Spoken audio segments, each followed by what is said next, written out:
So we're near the green, we have a 40-yard shot. There are many different ways to hit this shot, but I'm really curious to know what you've discovered from your research of what the best players in the world are doing, your evidence. Right, so what you have to realize is to stop this ball quickly, you've got to get a combination of as much spin on there as you can, coupled with a reasonable land angle. So if you launch this ball too low, it has no chance of stopping because it'll just come in too hot, even if it has lots of spin. Secondly, typically what happens if you launch it too high, it won't have a lot of spin, so it won't have that grabbing behavior. So in order to hit this shot well, you have a very small window of the amount of shaft lean that you can have at impact. So you probably need 10 degrees of forward shaft lean, maybe have the leading edge slightly open and hit the path a little bit out to in. That'll give you the maximum chance of you generating high spin, but not launching the ball high in the air with the open leading edge.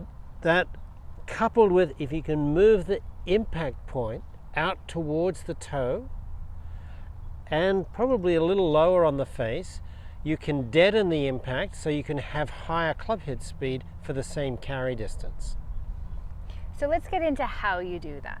So here I am playing, I know I need shaft lean and I know I want a shallow angle of attack.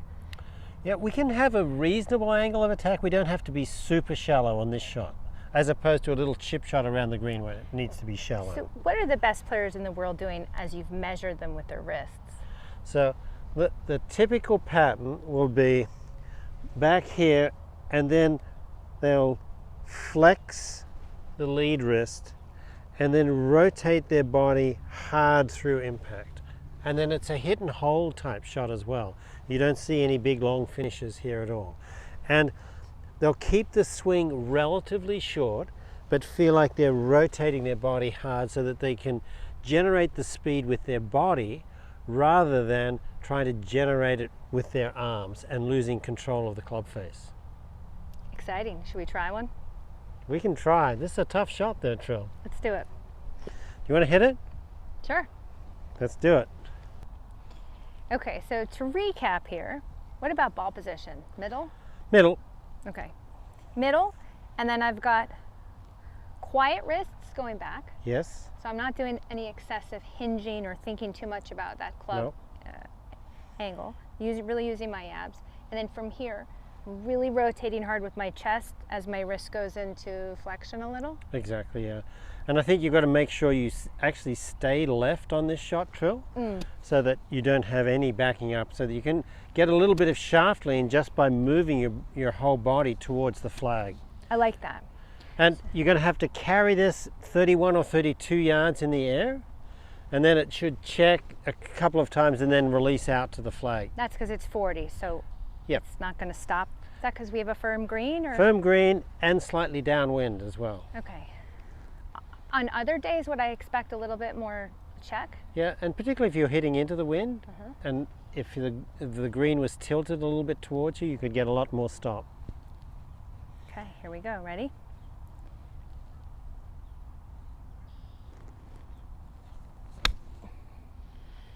Looks a little long.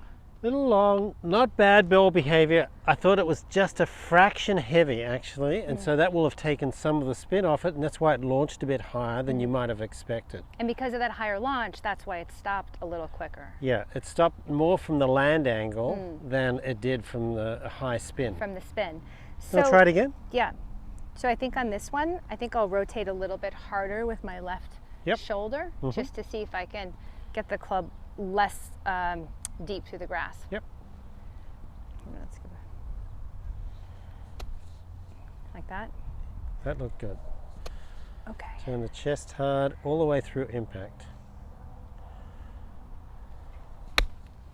That was lower. That certainly was hit better. Yeah. And again, it had a behavior where it checked, but I might have even caught the fringe of the green there and kicked it forward. So it's a very difficult shot, this one, to get it to behave exactly the way the tour players would. So Trill, we've gone through some of the technique aspects, but there is one other important concept, that needs to be made here is that if you want to have any chance of hitting this shot the way the tour pros do, you need to get a club with fresh grooves, preferably a Vokey wedge, coupled with a reasonable amount of loft and a premium golf ball. So obviously for us, it's the Titleist golf ball that will perform best for this type of shot. I think the helpful thing is knowing what we're supposed to be doing. Lots of times where people think if they want it to stop, they've got to throw that ball way up in the air. This is an entirely different concept for that. And I think this will help a lot of people manage their spin and manage their ball.